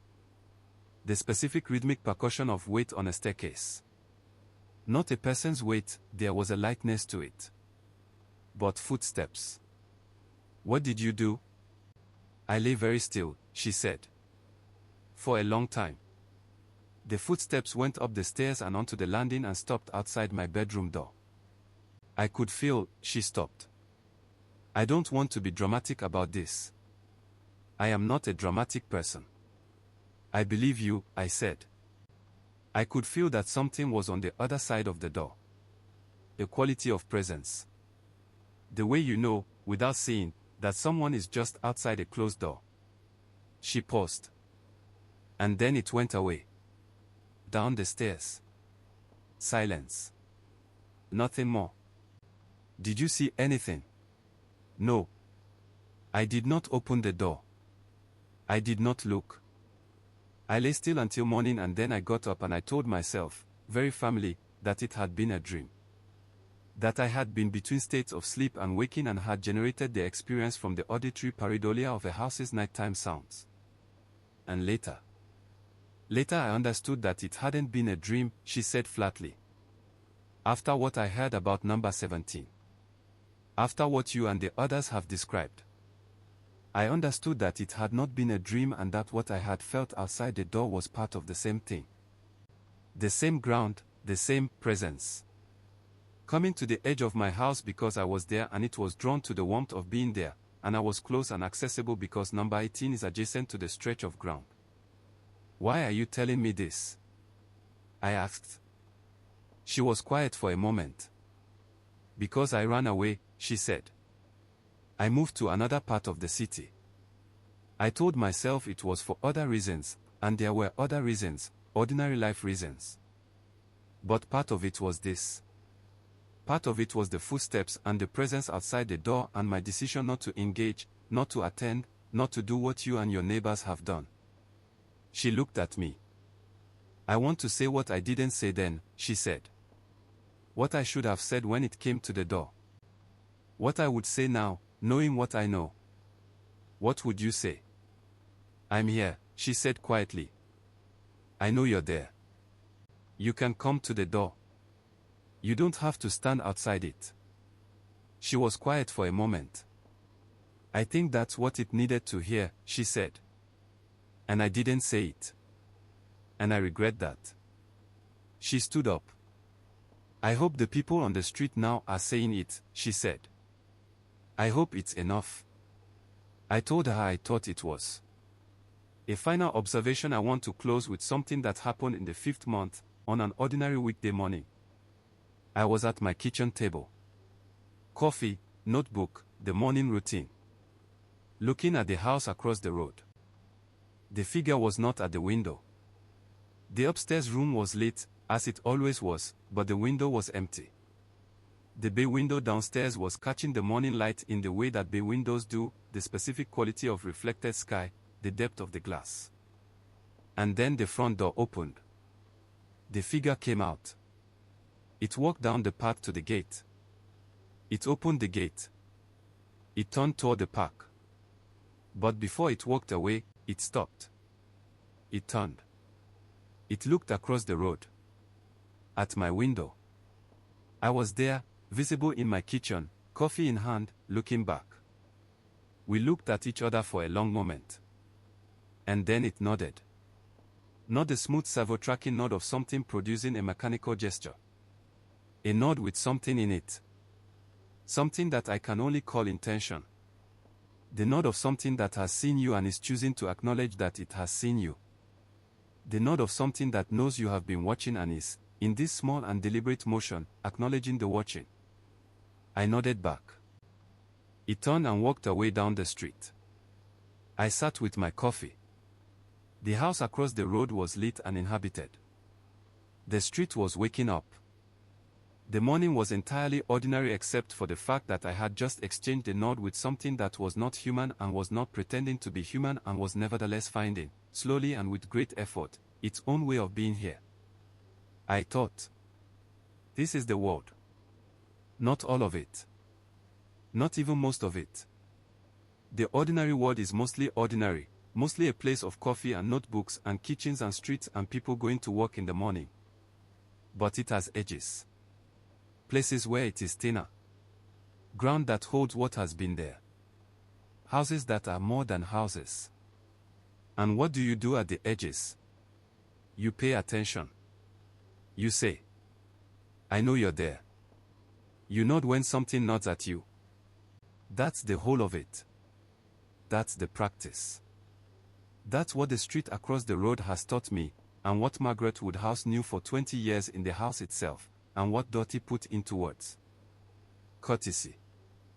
The willingness to acknowledge what exists without demanding that it explain itself, justify itself, fit neatly into the categories you arrived with. Just. I know you're there. I see you. Good morning. And in return, from the other side of the road, from whatever it is that stands at the window and goes to the park and is trying, slowly and visibly, to be here. A nod. Which is, in the circumstances, a great deal.